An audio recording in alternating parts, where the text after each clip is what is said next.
Hola, hoy vamos a explorar un momento clave en la historia, el siglo III del Imperio Romano. Fue una época de crisis profundas que no solo cambió la política, sino también la mentalidad de las personas y por supuesto la arquitectura. En este video usaremos este mapa mental como nuestra guía para explicar las ideas del historiador Spiro Kostov.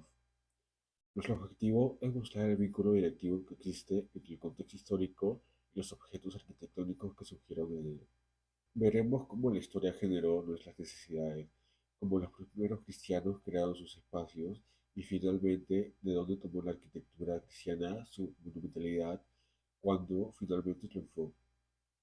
Empecemos con el contexto que lo cambió todo, la crisis. Como vemos en nuestro mapa, la crisis fue total en lo político y militar. El imperio sufría una sucesión desordenada de emperadores y las fronteras se debilitaron. Por primera vez en siglos, la propia ciudad de Roma se sentía vulnerada. ¿Y cuál es el objeto arquitectónico que nace este miedo? Las murallas aurelianas se construyeron de forma apresurada en el año 270 para defender la ciudad. Con sus casi 20 kilómetros y torres de artillería, esta muralla no es un monumento de orgullo, sino la materialización de la ansiedad de una época. Es arquitectura defensiva, una respuesta directa a un contexto de inseguridad. Además, tenemos que saber que esa crisis externa generó una crisis espiritual. La gente buscó respuestas en cultos más personales, como vendría siendo el mitraísmo y el cristianismo, a diferencia de la religión romana, que era pública.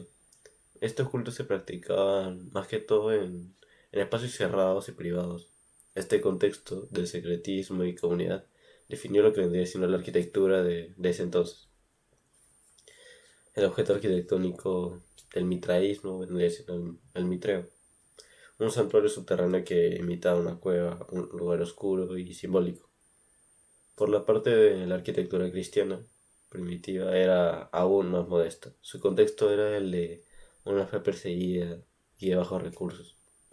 Su primer espacio de culto fue el Domus Ecclesiae, una simple casa privada que estaba adaptada para la comunidad.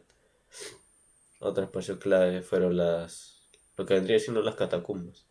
Su contexto es una creencia fundamental de resurrección del cuerpo que obligaba a la inhumación cuando faltó espacio y se crearon estos cementerios subterráneos. Por lo tanto, las catacumbas no eran solo templos, sino una solución funcional y arquitectónica que era directamente dirigida de una creencia teológica en ese entonces. También hemos visto una arquitectura cristiana humilde.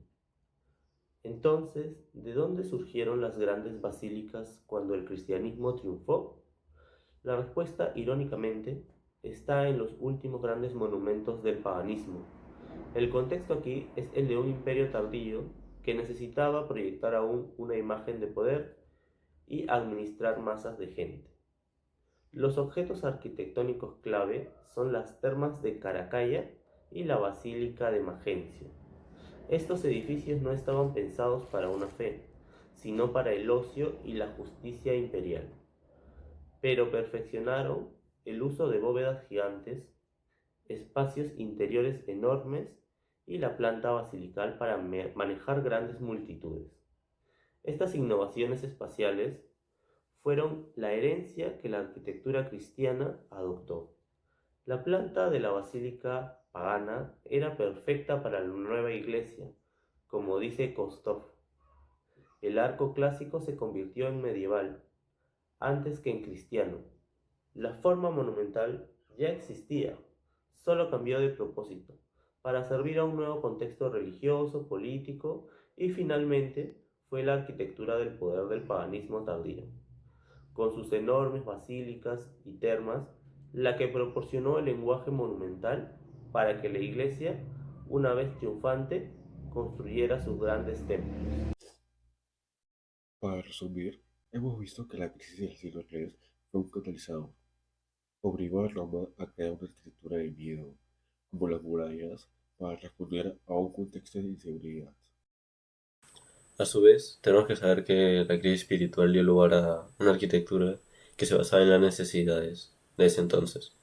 Los primeros espacios cristianos como las casas de culto y las catacumbas nacieron directamente de las creencias y su contexto de discreción.